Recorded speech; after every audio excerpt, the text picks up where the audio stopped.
Ever since I was a kid, my favorite thing to do was pick out the Christmas tree. There's just something about a real life tree. They're all different, they're all unique. Even if it's the same type of tree, not one is the same.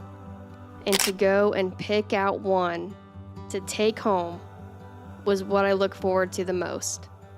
And now, at 31 years old, I was finally able to go with my family to cut down our very first tree.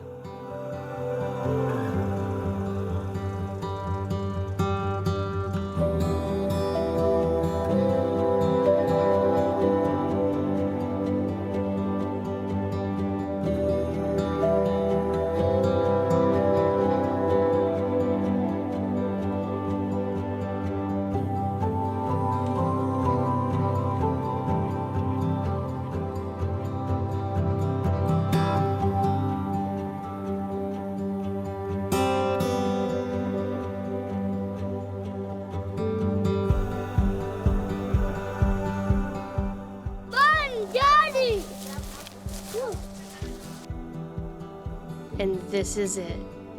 This is the tree that we decided to cut down and take home.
Did you get mud in your butt? Yeah.